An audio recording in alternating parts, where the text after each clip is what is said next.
नमस्कार, खबरें हिमाचल की में आपका स्वागत है और मैं हूं आपके साथ आकांक्षा मिश्रा। आइए आगाज करते हैं हिमाचल की अहम खबरों का। हिमाचल प्रदेश ट्रांसपोर्ट विभाग के द्वारा वीआईपी नंबर की बोली 30 लाख तक पहुंची। ये नंबर 30 लाख में बिक गया है। कोटखाई के एक व्यक्ति ने इस नंबर को 30 लाख में खरीदा। उप मुख्यमंत्री ने कहा कि ट्रांसपोर्ट इस तरह के वीआईपी नंबर की नीलामी कर रहा है, जिससे प्रदेश की आय में वृद्धि होगी। अब बिना 30% टोकन मनी दिए नंबर के लिए फ्रॉड आवेदन नहीं कर पाएंगे। इसके लिए ट्रांसपोर्ट विभाग ने ऑनलाइन प्रक्रिया को मजबूत बनाया है, जिसके सकारात्मक परिणाम आने शुरू हो गए हैं। इससे पहले कोटखाई में इस नंबर के लिए 1 करोड़ से अधिक की फ्रॉड बोली लगी थी, जिसके बाद विभाग ने सिस्टम को दुरुस्त कर दिया।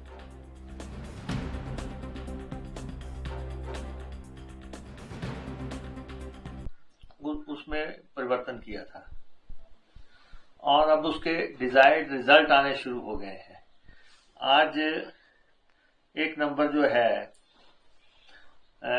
HP 999999 यानी कि जिसमें 6 दफा 9 है, उस नंबर की बोली में हमें जो है 29,98,500 रुपए की जो है आय हुई है और ये पैसा गवर्नमेंट ट्रेजरी में जमा हो गया है। तो इसका मतलब ये है कि ये सिस्टम हमारा फुल प्रूफ सिस्टम जो है जनता के सामने आ गया है। क्योंकि इससे पहले जो है जब नंबर हम दे रहे थे तो उस समय बोली लगाते समय जो है इनिशियल मनी जमा कराने की प्रक्रिया नहीं थी, तो हमने इसमें किया था कि 30% पहले जमा करवाया जाएगा और बाकी की राशि जैसे ही नंबर मैच्योर होगा उसमें जमा करवाई जाएगी। तो आज HP 999999 नंबर जो है उसमें लगभग 30 लाख रुपए पे ये बोली गई है और मुझे लगता है कि अब तक की ये सबसे बड़ी बोली होगी और नीलामी की। इससे पहले भी एक नंबर अभी जब हमने शुरू किया, एक नंबर हमारा 8-8.5 लाख रुपए के आसपास बिका था और कुछ नंबर हमारे 4-4.5 लाख रुपए में गए थे। लेकिन ये नंबर जो है हमारा जिनको गया है, जिसने ये इंदर काल्टा, इन्होंने ये नंबर लिया है और पूरी प्रक्रिया पूरी हो गई है। व्यवस्था के मुताबिक 29,94,000 रुपया हमारे ट्रेजरी में आया है और इससे पहले जो है अर्नेस्ट मनी जो है वो 4500 रुपये थी। तो कुल मिला के 29,98,500 रुपये का। पंजाब कांग्रेस नेता और पूर्व क्रिकेटर नवजोत सिद्धू ने आज मां चिंतपूर्णी के मंदिर में माथा टेका। इस दौरान उनकी पत्नी नवजोत कौर भी साथ थी। वहीं सिद्धू दंपति ने रीति रिवाजों के साथ पूजा अर्चना करके मां का आशीर्वाद लिया। इस दौरान सिद्धू दंपति ने अपने प्रशंसकों के साथ सेल्फी भी खिंचवाई। नवजोत सिद्धू अपनी पत्नी नवजोत कौर के कैंसर की बीमारी को मात देने के बाद मां का शुक्रिया अदा करने चिंतपूर्णी पहुंचे। उन्हें पत्नी के अच्छे स्वास्थ्य की कामना करते हुए विधिवत पूजा कराई। पुजारी और कांग्रेस सचिव संजीव कालिया ने वैदिक मंत्रों का उच्चारण किया और मां के दरबार में हाजिरी लगाने के बाद सिद्धू दंपति ने मंदिर परिसर में स्थित पावन वट वृक्ष को मौली बांधकर सुख समृद्धि की कामना की।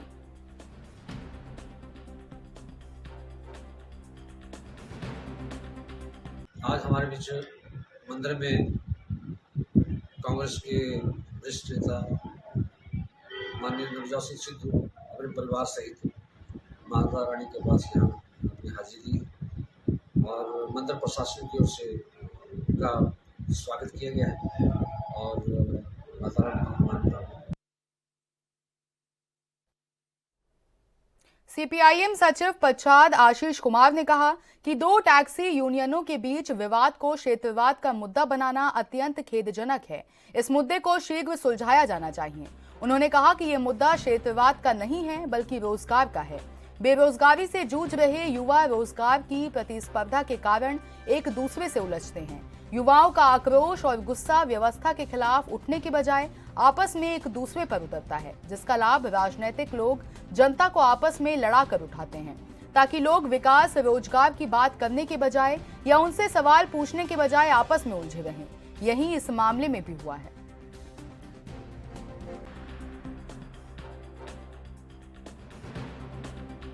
सीपीआईएम प्रच्छाद कमेटी अभी हाल ही के अंदर जो पिछले एक सप्ताह से शिमला के अंदर जो दो टैक्सी ऑपरेटर्स यूनियन के बीच जो झगड़ा चल रहा है, उस झगड़े के मद्देनजर हमने ये महसूस किया है कि ये जो लड़ाई चल रही है ये मात्र दो टैक्सी यूनियनों के बीच का झगड़ा नहीं है, और इस जो दो टैक्सी यूनियनों के बीच का जो झगड़ा बढ़ते बढ़ते क्षेत्रवाद की लड़ाई की तरफ चला गया है। तो इसमें समझने की ये बात है और ये महसूस हमने किया है कि ये कोई क्षेत्रवाद का मुद्दा नहीं है, ये कोई टैक्सी यूनियनों के बीच का मुद्दा नहीं है, ये मुद्दा सिर्फ और सिर्फ बेरोजगारी का मुद्दा है। आज का युवा वर्ग जो काम की तलाश में, चाहे वो सिरमौर से है, चाहे शिमला से है, चाहे कुल्लू से है, कांगड़ा से है, प्रदेश की राजधानी शिमला में जाता है और वहाँ रोजगार की तलाश के लिए जो भटकता है, और जो किसी भी माध्यम से, चाहे वो टूरिस्ट गाइड के रूप में, चाहे टैक्सी ड्राइवर के रूप में या टैक्सी चालक के रूप में जो काम कर रहा है, तो वहाँ वो अपना जीवन निर्वाह के लिए काम कर रहा है। और ये जो मुद्दा है ये बेरोजगारी का मुद्दा है। काम को हासिल करने के लिए ये विवाद जो शायद लोगों के अंदर उत्पन्न हुआ है, लेकिन इस विवाद को क्षेत्र की लड़ाई में बदलना एक अच्छी बात नहीं है, क्योंकि ये क्षेत्रवाद का मुद्दा नहीं है। और हमारे जो युवाओं को भी समझना चाहिए कि जहां उनका रोष इस सरकार के खिलाफ होना चाहिए, बेरोजगारी के खिलाफ होना चाहिए, रोजगार की मांग को बड़े मजबूत तरीके से जहां सरकार के सामने रखने के लिए उनका रोष होना चाहिए, वो रोष जो गुस्सा सरकार की नीतियों के खिलाफ होना चाहिए, वो गुस्सा आज वो आपसी लड़ाई में और क्षेत्रवाद की लड़ाई में तब्दील हो रहा है। हमें इस बात को समझना चाहिए कि हर मुद्दा, जब युवा वर्ग को जो सवाल सरकार से पूछना चाहिए, जो प्रश्न पूछना चाहिए कि हमें रोजगार चाहिए, ये बेरोजगारी क्यों है, इस तरह के सवाल जब उत्पन्न होते हैं तो कुछ लोग दलगत राजनीति से प्रेरित कुछ लोग इस मुद्दे को डाइवर्ट करने के लिए, इसे बदलने के लिए, इसे क्षेत्रवाद के नाम पे, जातिवाद के नाम पे इस लड़ाई को भटका देते हैं। तो हमें युवाओं से, खासकर बेरोजगार युवाओं से ये अपील करते हैं कि इस मुद्दे को क्षेत्रवाद की लड़ाई की भेंट न चढ़ने दें। ये रोजगार को मांगने का मुद्दा है। अगर रोजगार प्रदेश के अंदर नहीं है, बेरोजगारी की स्थिति क्षेत्र के अंदर है, तो युवाओं के सामने समस्या आएगी। इसलिए आप सभी से ये निवेदन है कि इस मुद्दे को क्षेत्रवाद की भेंट न चढ़ने दें और अपना जो सवाल है, अपनी जो समस्या है, चाहे वो रोजगार का प्रश्न है, वो सरकार से उठाने की कोशिश करें। आशीष कुमार, सचिव शिमला नगर निगम के सहयोग से शिमला राष्ट्रीय पुस्तक मेले का आयोजन 24 जून से 2 जुलाई तक किया जा रहा है। शिमला में ये छठा पुस्तक मेला है, जिसका उद्घाटन मुख्यमंत्री सुखविंदर सिंह सुक्खू 24 जून को करेंगे। इस पुस्तक मेले में देश के विभिन्न भागों से कई बड़े प्रकाशक भाग ले रहे हैं। ऑकार्ड इंडिया के संयोजक सचिन चौधरी ने बताया कि मेले में 43 स्टॉल लगाए जा रहे हैं। इस दौरान कई साहित्यिक कार्यक्रम भी आयोजित किए जाएंगे। शिमला में ये छठवां पुस्तक मेला है। उन्होंने बताया कि डिजिटल युग में भी शिमला के पाठकों में पुस्तकों के प्रति अच्छा रुझान देखने को मिलता है।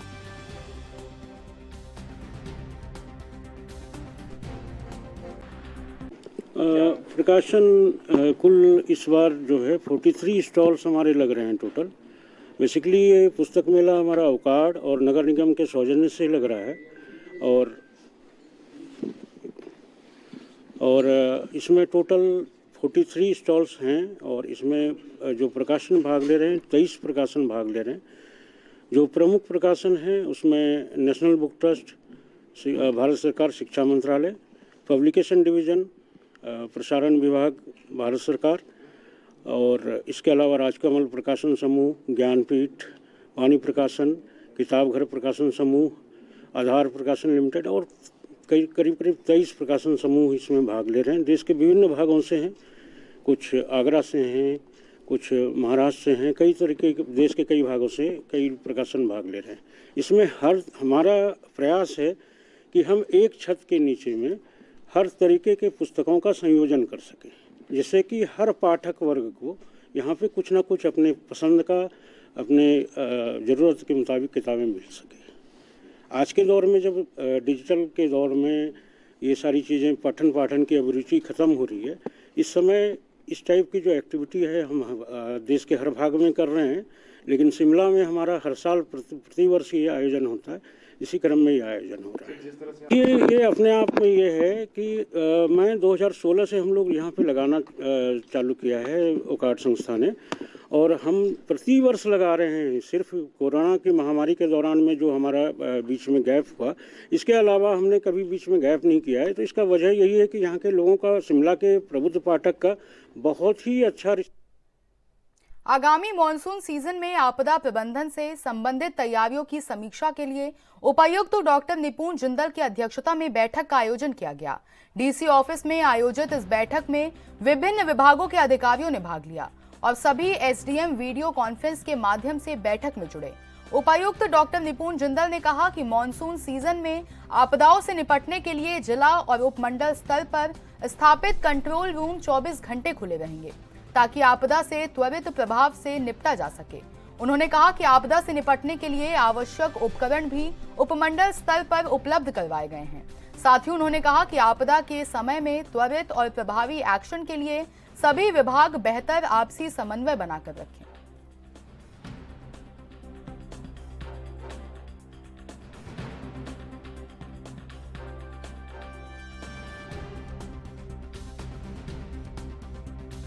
जो एक डिस्ट्रिक्ट लेवल प्रिपेयर्डनेस बैठक है मॉनसून के लिए, उसका जो यहाँ पे उसका संचालन किया गया और इसमें सभी डिपार्टमेंट्स जो हैं, चाहे वो बीजेपी किसान मोर्चा के राज्य उपाध्यक्ष देवेंद्र ठाकुर नाहन पहुंचे।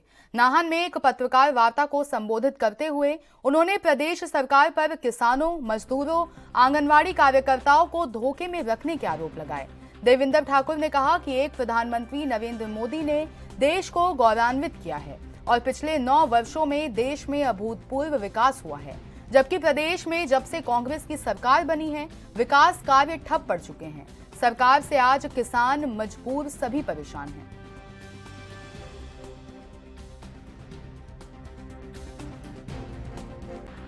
देवेंद्र ठाकुर पूनपुरी सोलन से हूँ। हिमाचल प्रदेश भारतीय जनता पार्टी किसान मोर्चा का वरिष्ठ उपाध्यक्ष हूँ और भारत सरकार ऑफ इंडिया का भारत सरकार से नामित सदस्य हूँ। मेरे साथ किसान मोर्चा के भीमानंद जी, सेक्रेटरी में श्याम जी, प्रीतम जी। सबसे पहले तो मैं और नाहन मंडल के सभी आम जनता को बधाई देना चाहता हूँ। सबसे बड़ी राजनीतिक दल भारतीय जनता पार्टी के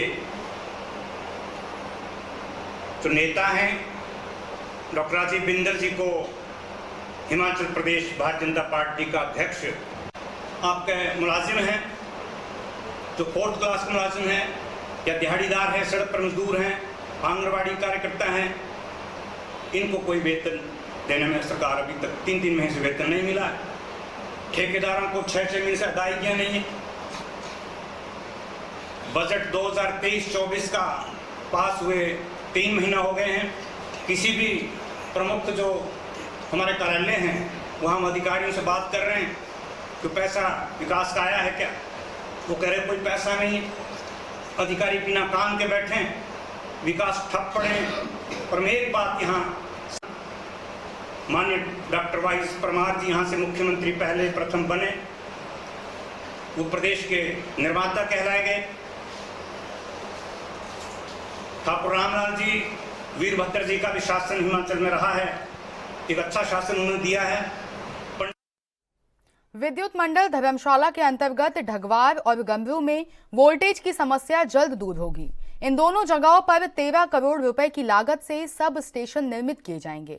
इनके माध्यम से ग्राहकों को क्वालिटी वोल्टेज मिलेगी। सब स्टेशन बनने के बाद ढगवार के आसपास के लोगों को लो वोल्टेज की समस्या दूर होगी, वहीं ओवरलोडिंग की समस्या भी दूर होगी। वर्तमान में जो स्टेशन बिजली की सप्लाई कर रहा है वो मैक्सिमम कैपेसिटी पर जा चुका है। सब स्टेशन बनने के बाद लोगों को विद्युत कट और वोल्टेज समस्या से निजात मिलेगी।